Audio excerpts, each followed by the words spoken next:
Hello guys, welcome back to my channel. And आज का vlog ना नॉर्मल व्लॉग की तरह नहीं है। आज मैं अपना डेली क्लीनिंग रूटीन शेयर करने वाली हूँ। सबसे पहले मैं अपने ब्लैंकेट्स जितने रहते हैं उन्हें क्लीन करती हूँ, क्योंकि लकी की वजह से बहुत सारे हेयर्स हो जाते हैं ब्लैंकेट्स में।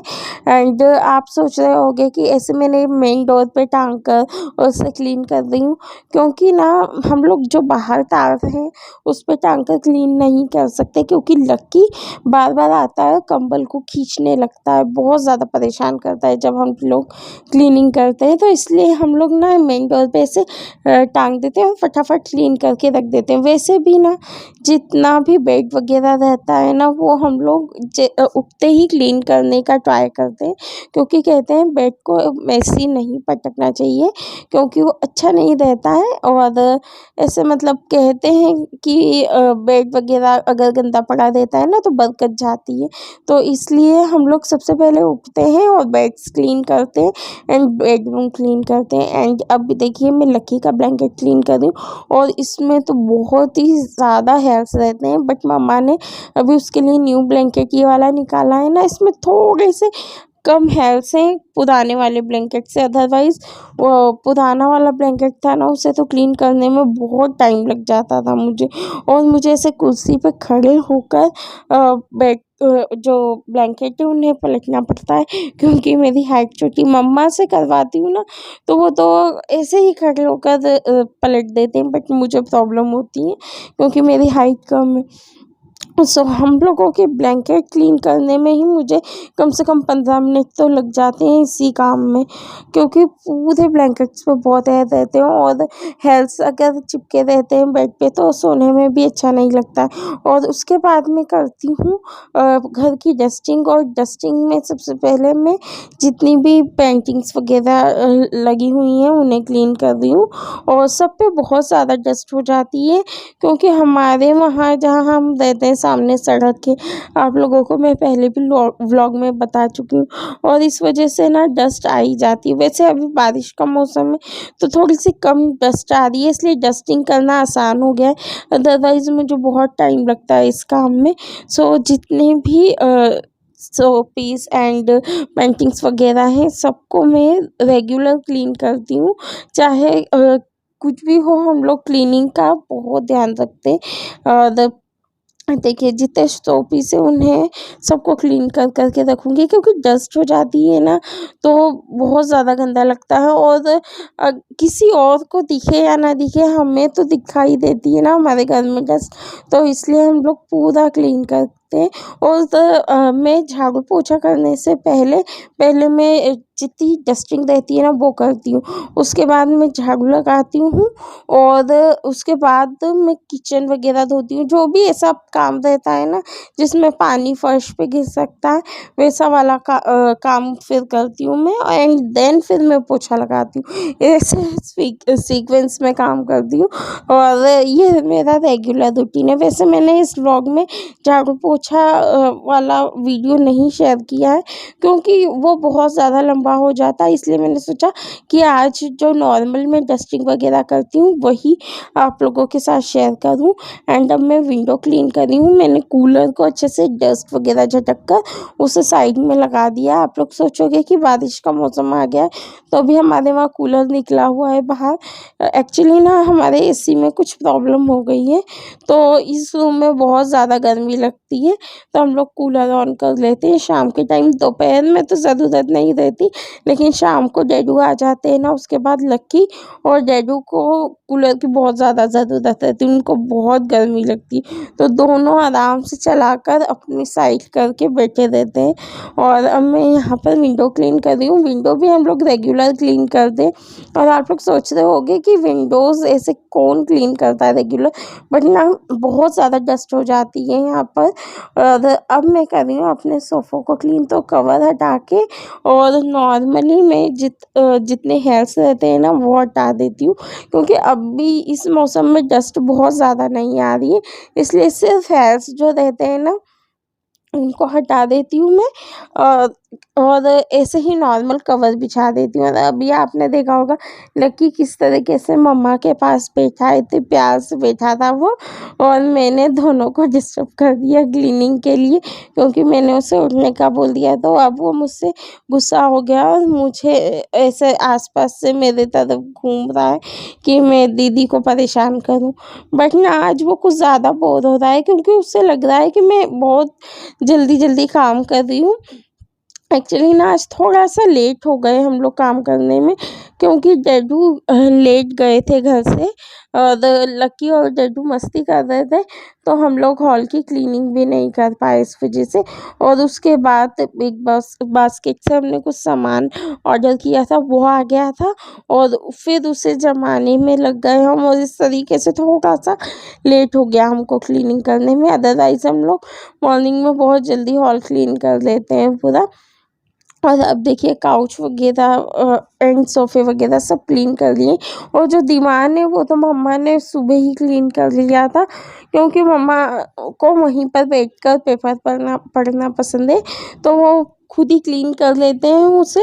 और मतलब मॉर्निंग में जब भी वो उठते हैं ना, तो सबसे पहले दोनों बेड, जो मेरा बेड और मम्मा का बेड है, लकी का बेड है, वो क्लीन करते हैं, अपना दीवान क्लीन करते हैं, और उसके बाद ही वो दिन की शुरुआत करते हैं। एंड अब मैं देखिए जो किचन में टेबल है, मतलब हमारी डाइनिंग टेबल एंड माइक्रोवेव वगैरह क्लीन कर रही हूँ। और आप लोग सोचोगे कि ये पानी का जो बॉटल है इस तरीके से भर के हमने टेबल पे क्यों रखा हुआ है।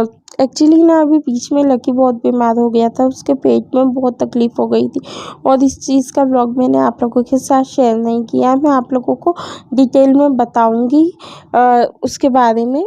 तो वो बहुत ज़्यादा बीमार हो गया था, तो तब से हम लोग उसे जितना पानी उसका रहता है ना, एक साथ गर्म करके ठंडा करके इस बॉटल में भर के रख देते हैं, तो वो उसे पीने के लिए रखते हैं। सिर्फ उसके पीने के लिए ये रखा हुआ है हमने, क्योंकि उसके पेट में प्रॉब्लम हो गई थी, तो हम लोगों को लग रहा था कि कहीं पानी से कोई प्रॉब्लम तो नहीं हुई है उसे।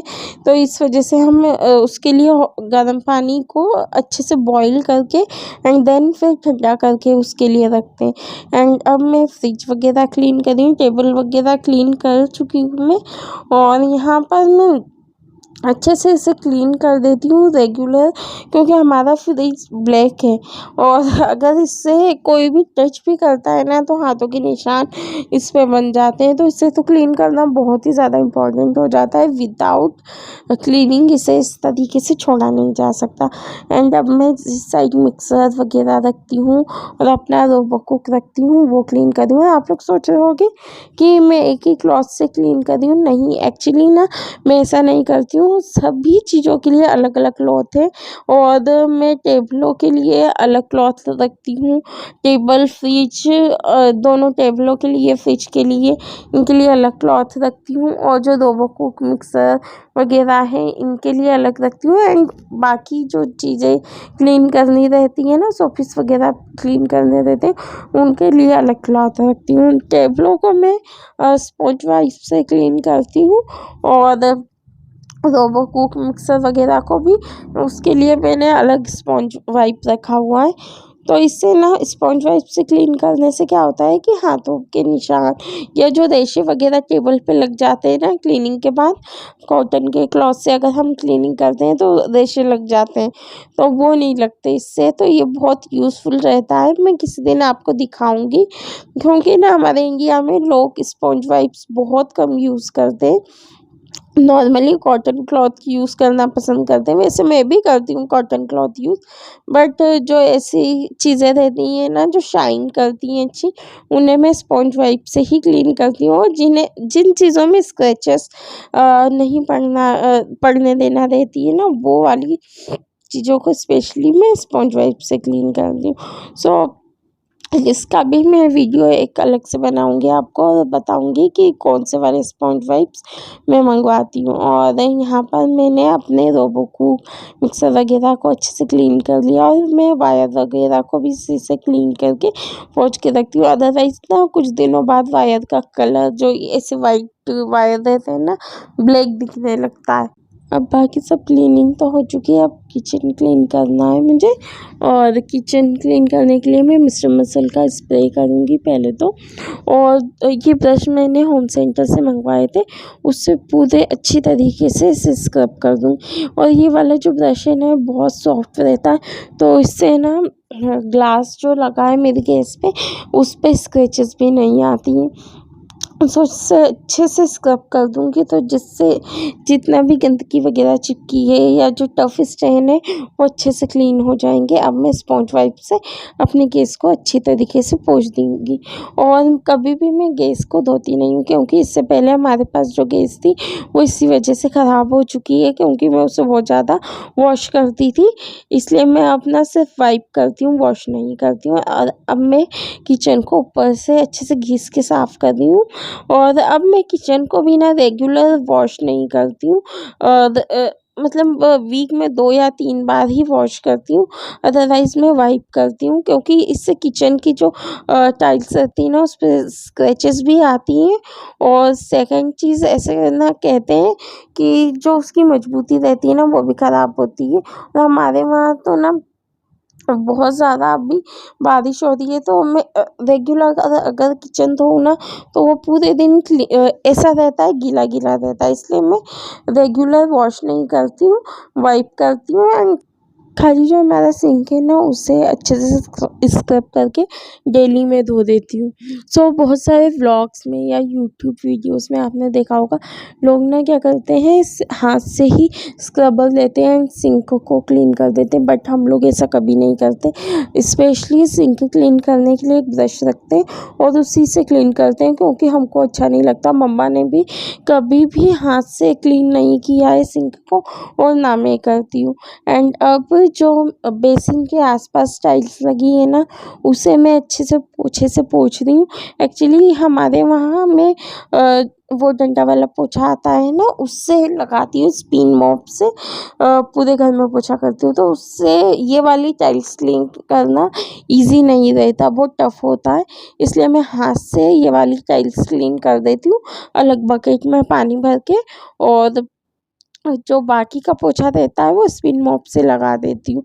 सो बाकी सब क्लीनिंग तो हो चुकी है मेरी, खाली यहाँ पर जो बेसिन की टाइल्स है उनको पोंछना है और ये ग्लास वगैरह क्लीन करना है। ये ग्लास को भी हम लोग डेली क्लीन करते हैं, और इसके लिए मैंने स्पेशली अलग एक स्पॉन्ज वाइप रखा हुआ है।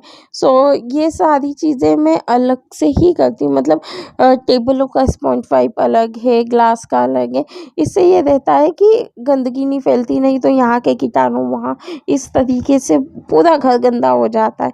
इसलिए मैं हमेशा इस चीज़ का ध्यान रखती हूँ। और अब मैं टी टेबल क्लीन कर रही हूँ, टी टेबल क्लीन करने के बाद मैं बेसिन क्लीन करूँगी अपना, और बेसिन क्लीन करने के बाद मैं पूरा घर का पोछा लगाऊँगी।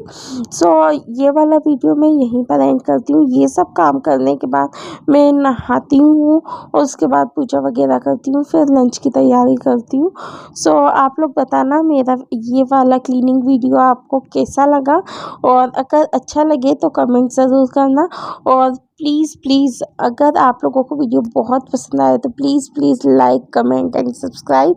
एंड आप लोग बताना मेरे क्लीनिंग का तरीका कैसा लगा आप लोगों को। सबके अपने अपने तरीके होते हैं घर को क्लीन करने के, और सबका अपना अलग अलग वे रहता है कि किस तरीके से हाइजीन मेंटेन करें।